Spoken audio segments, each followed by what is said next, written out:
अब point table का जो गणित है बहुत इंटरेस्टिंग है। इंडिया क्वालिफाई कर चुका है 16 अंक के साथ, साउथ अफ्रीका क्वालिफाई कर चुका है 12 अंक के साथ, ऑस्ट्रेलिया क्वालिफाई कर चुका है 12 अंकों के साथ। अब 3 टीमें हैं जिनके पास एक मैच बचे हैं, तीनों के पास ही 8 पॉइंट है। और अभी की आज की तारीख में, मतलब अभी जिस वक्त हम बात कर रहे हैं, न्यूजीलैंड चौथी पायदान पर है, पाकिस्तान पांचवी पायदान पर है, अफगानिस्तान छठी पायदान पर है। ऑस्ट्रेलिया के खिलाफ मैच देखने के बाद, अफगानिस्तान के उस परफॉर्मेंस को देखने के बाद, क्या आप खारिज कर देंगे कि अफगानिस्तान सेमीफाइनल में पहुंच ही नहीं सकती? नहीं, अब तो वही बात होगी कि एक अनार है और 3 बीमार हैं, और तीनों के नेट रन रेट भी आसपास ही हैं, पॉइंट्स भी वैसे ही हैं। लेकिन अफगानिस्तान यहाँ से एक अच्छी फाइट लेकर जा रहा है। और जो हम बात लगातार मैच के बाद से ही कर रहे हैं कि यहाँ पर अफगानिस्तान की कोई गलती नहीं थी, उन्होंने अपनी तरफ से पूरा परफेक्ट गेम खेला।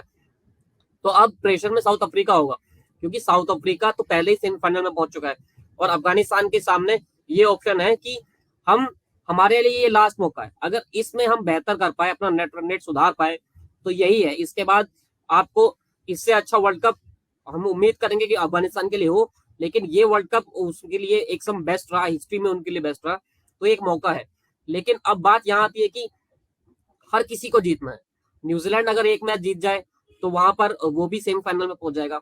अफगानिस्तान के सामने चुनौती ये है कि उनको ना सिर्फ जीतना है, बल्कि अपना नेट रन रेट भी सुधारना है, क्योंकि इन तीनों में से, न्यूजीलैंड, पाकिस्तान और अफगानिस्तान में से, अफगानिस्तान ही एक ऐसी टीम है जिसका नेट रन रेट माइनस में है।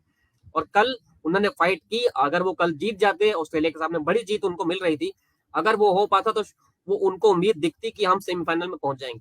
लेकिन अब उनके सामने एक चुनौती ये होगी कि साउथ अफ्रीका को किसी तरह बड़े अंतर से हराए।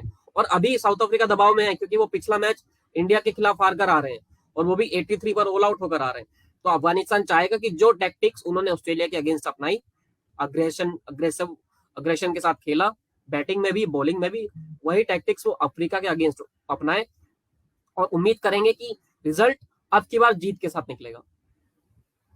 और अभी साउथ अफ्रीका दबाव में, बिल्कुल चुनौतियां होंगी अफगानिस्तान के सामने, और आपने जो नेट रन रेट का एस्पेक्ट रखा वो भी बहुत ही जायज सी बात है। लेकिन जैसा मैंने कहा, और जो मेरे सवाल की आखिरी लाइन थी, कि अभी जिस तरह की परफॉर्मेंस ये टीम कर रही है, आप कुछ कह नहीं सकते। मतलब मुझे लगता है कि शायद अभी वर्ल्ड कप में और कहानी अभी बाकी है। और आपने जैसा बताया, अफगानिस्तान का मुकाबला साउथ अफ्रीका से है, इंग्लैंड का मुकाबला पाकिस्तान का मुकाबला इंग्लैंड से है कहना चाहिए। मतलब अगर हम सेमीफाइनल की जो दावेदार टीमें हैं उनकी बात कर रहे हैं, तो उसमें अगर आप जाएं तो पाकिस्तान को अपना आखिरी मैच जो खेलना है वो इंग्लैंड से खेलना है, अफगानिस्तान को अपना आखिरी मैच जो खेलना है वो साउथ अफ्रीका से खेलना है, और न्यूजीलैंड को अपना आखिरी मैच जो खेलना है वो श्रीलंका की टीम से खेलना है।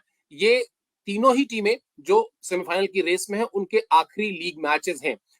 मोहित, इस स्टेज पे जब आप हो, जब तीन, जैसा आपने शुरुआत में कहा कि एक अनार और 3 बीमार, तो उसमें पहली जो प्राथमिकता होती है वो ये होती है कि भाई हम पहले अपने पॉइंट इंटैक्ट कर लें, हम जीत जाएं, पहले मैच जीतें। उसके बाद के जो कैलकुलेशन है, फिर थोड़ी सी सारी चीजें ऊपर वाले में भी छोड़नी पड़ेंगी, क्योंकि आप अपना प्रदर्शन इंश्योर कर सकते हैं अच्छा, दूसरे का कैसे करेंगे? तो मेरे ख्याल से न्यूजीलैंड, पाकिस्तान, अफगानिस्तान, इन तीनों ही टीमों के सामने इस वक्त जो पहली प्रायोरिटी होगी, प्राथमिकता होगी, वो यही होगी कि हमको अपना मैच हर हालत में जीतना है। उसके बाद जो होगा, बाकी टीम जो करेगी वो देखा जाएगा। बिल्कुल, और मेन फोकस तो यही होगा कि आप जब आप मैदान में उतरे तो आपका मोटिवेशन ये हो कि आपको जीतना है। क्योंकि अगर आप पहले से ये सोचकर चले कि हमको नेट रन रेट अपना सुधारना है, हमको इतने ओवर में जीतना होगा या इतने स्कोर से जीतना होगा, तो आप उन चीजों के गणित में ही उलझे रह जाते हैं, और वहां पर चीजें उल्टी भी पड़ सकती हैं।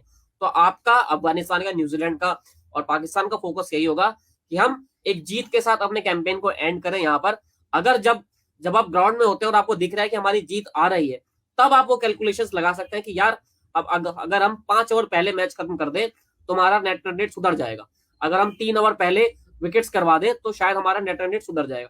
तो ये चीजें, अभी पूरा का पूरा फोकस हम जीत पर होगा इन टीमों का, क्योंकि आप चाहेंगे कि आप किसी भी तरह वो 12 पॉइंट्स या 10 पॉइंट्स वाला जो आपका दायरा है वहां तक पहुंच जाए। और पाकिस्तान भी यही चाहेगा। इंग्लैंड इस वर्ल्ड कप में बहुत डाउन रहा है, लेकिन इंग्लैंड के लिए अब ये इंग्लैंड भी ये कहना चाहेगा कि हम वर्ल्ड कप से विदा ले तो जीत के साथ ले। उनका अभी नीदरलैंड से एक मैच है, फिर उसके बाद पाकिस्तान वाला मैच भी आएगा, तो वहां पर भी उनको पाकिस्तान के लिए ये चीज आसान नहीं होने वाली, क्योंकि इंग्लैंड के लिए तो अब कुछ हारे या जीते उनको कोई फर्क नहीं पड़ेगा, लेकिन वो चाहेंगे कि वो जीत के साथ जाए।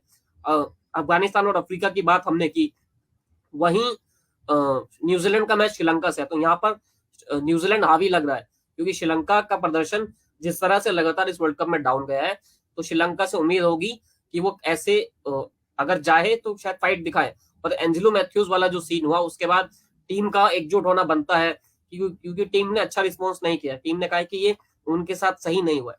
तो अब देखना होगा कि हर टीम ऐसी है, एक तरफ सेमीफाइनल की दावेदार है और दूसरी तरफ ऐसी टीम है जो अच्छी विदाई वर्ल्ड कप से उम्मीद कर रही है।